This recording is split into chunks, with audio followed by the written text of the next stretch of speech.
What is up, YouTube? It's your boy Judd. In today's video, we're going to be doing a review of the mid-season finale, Season 7 of The Walking Dead.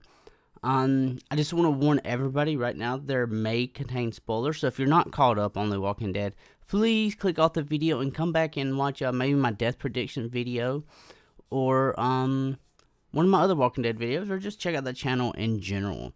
But I hope all you guys have left by now. But let's start out with this review. First off, I wanna say this was a very good episode. It was probably my favorite episode of the first half of The Walking Dead. So really enjoyed the episode.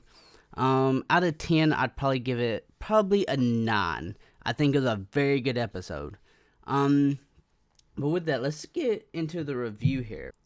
Well, we start out the episode. We got Maggie at Hilltop, right?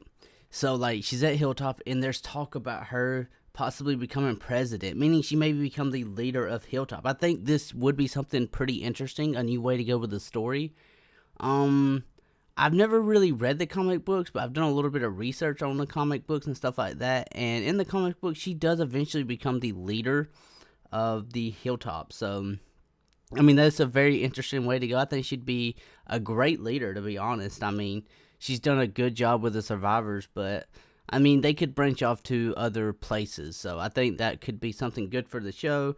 I think it'd be good for the storyline and something very interesting. It seems that Jeffrey, he's the leader of the Hilltop at the moment, is not really happy about it. So that's going to be interesting to see where that goes. Right after that, we actually go over to Alexandria's safe zone, and Negan's still over there. If you guys watched the episode before, he went over there, and he's just over there. He's just making himself at home. This man's over there in Rick's house making spaghetti.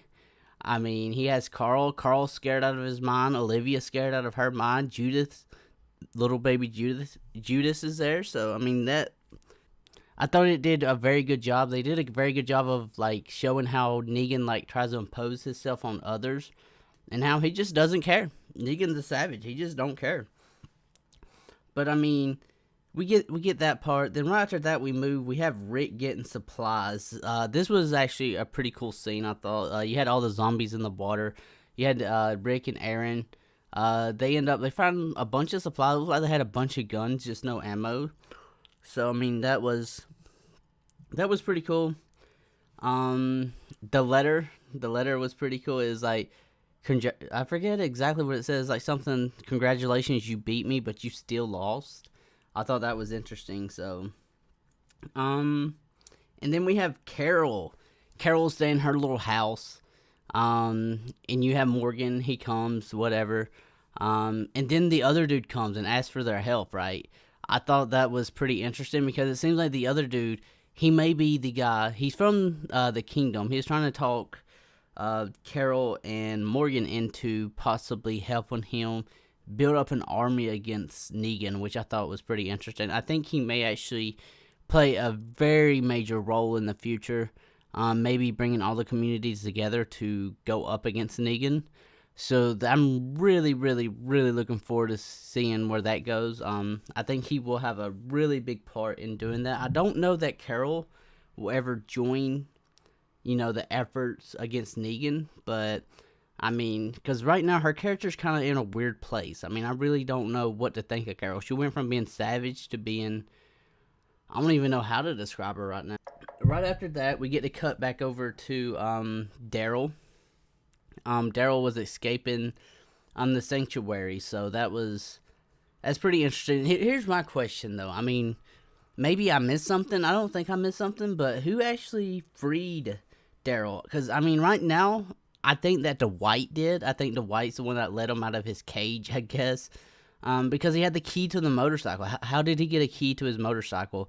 That, Dwight's been riding it around. Dwight would be the one with the keys, right? So how did Daryl get the keys if it wasn't Dwight, I mean, maybe it was Jesus that maybe let him out, but I mean, I don't know. I'm just looking at it from the point that I just have a feeling it's Dwight. But anyways, Daryl goes out there, and Daryl is a new kind of character. Like, Daryl has changed since he's been captured by Negan. I mean, he just beat that dude senseless. He was unarmed. He really didn't have to kill the guy. or anything like that. I mean, it was just something that he could have got away. But then again, maybe Daryl was thinking, I don't want no witnesses. I don't want this guy alerting anybody before I'm out of here. Um, so I mean, I could see why Daryl did it, but it's just a different.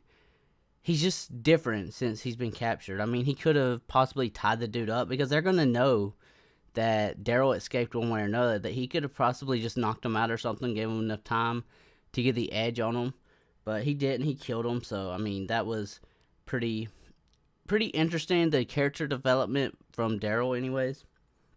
Right after that, we went into Michonne's adventures. Michonne, she had one of the ladies from the sanctuary captured, and basically, it just, I don't even know. She just like, we're all Negan, so you really can't stop us. But you still have options. There's a silencer on the gun, or what have you. I really don't know if this was very important, but I mean, she turns the car around. We don't really know what happens to the lady, so I mean, I'm really looking forward to seeing what happens there. Um, then we go back over to Alexandria, and Spencer decides to go talk to Negan. Oh God! So Spencer basically tells Negan, he's like, basically, I don't even know. Negan's trying to suck up, or I'm sorry, guys. Spencer's trying to suck up to Negan. So, I mean, it ends up he's saying, hey, make me leader. You don't want Rick to lead us. He's a terrible leader. And you should put me in charge because my mother used to be in charge. And I mean, Negan basically said, if your mother was in charge, how come Rick's in charge now? Why didn't your mother make you in charge?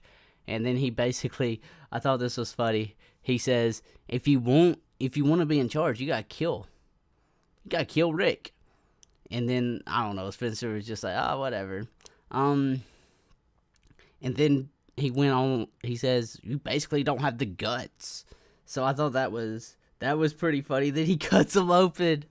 Oh, it's so brutal. And I actually called this. I didn't call this way of him dying, but I actually called. If you guys watched my other Walking Dead videos, the one from 2 days ago, I think, I actually predicted that Spencer would die.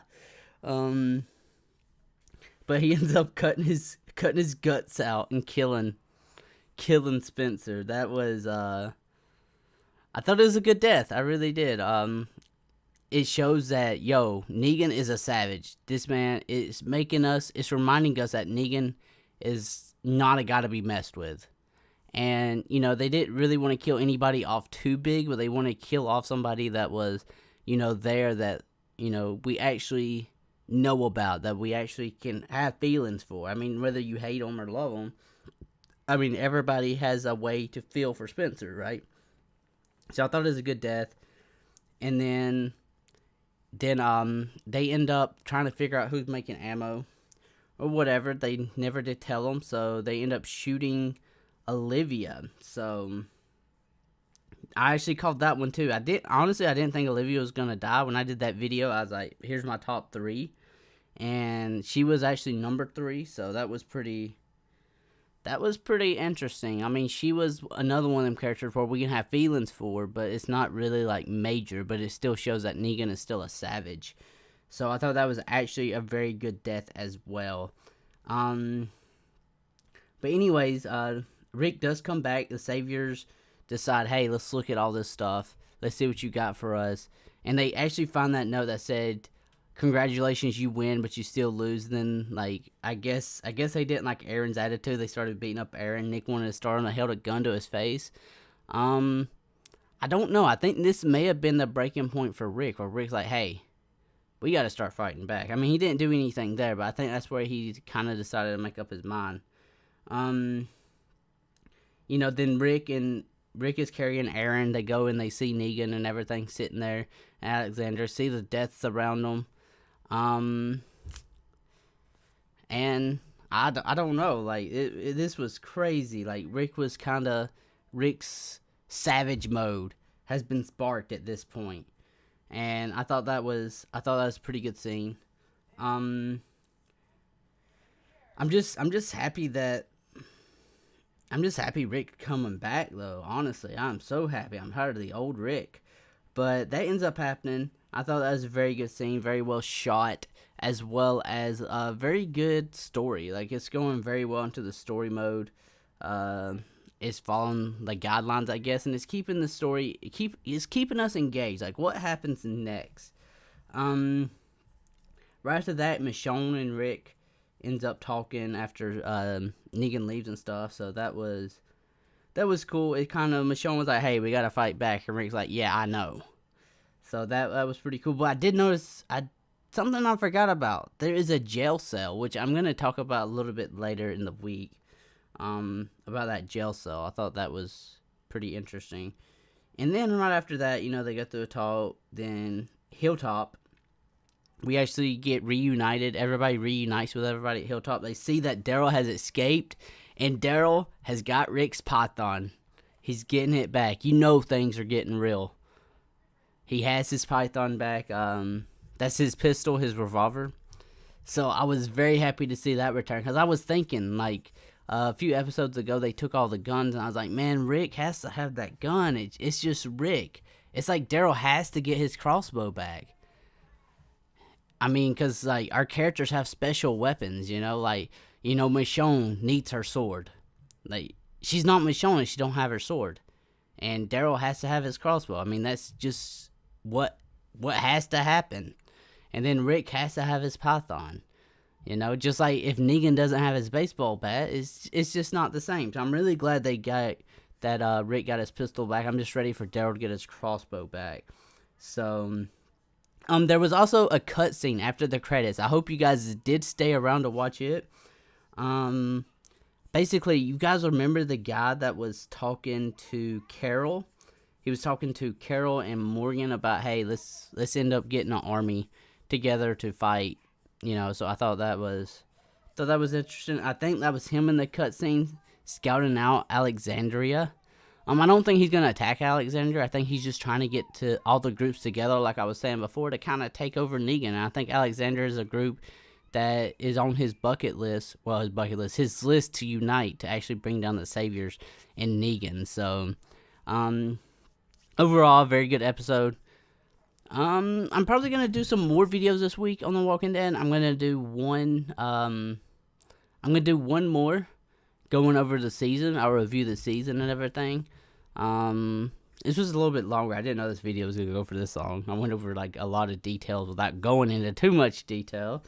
But I'll probably do that. I'll probably do a predictions for the next season too, because I actually did a very good job on my death predictions. I wasn't expecting to hit them, like, on the head there, but they was actually pretty good. But yeah, guys, you guys don't forget to leave a like, and let's talk about The Walking Dead in the comments. I love talking about The Walking Dead. I love it. You guys comment. I don't care about the views. I just like to talk. You guys hit me up on Twitter talking about The Walking Dead. I love talking The Walking Dead, and if you guys love it too, let's get a conversation going. Everybody can fill in. But with that being said, I hope you guys liked the video. If you guys did, make sure to thumbs it up. It goes a long way to help the channel. Share it on Twitter, Facebook, YouTube, wherever you can share it, Instagram. I don't know where all you can share videos at. But with that being said, I hope you guys did enjoy. Until next time, I hope you guys have a good day. Peace out.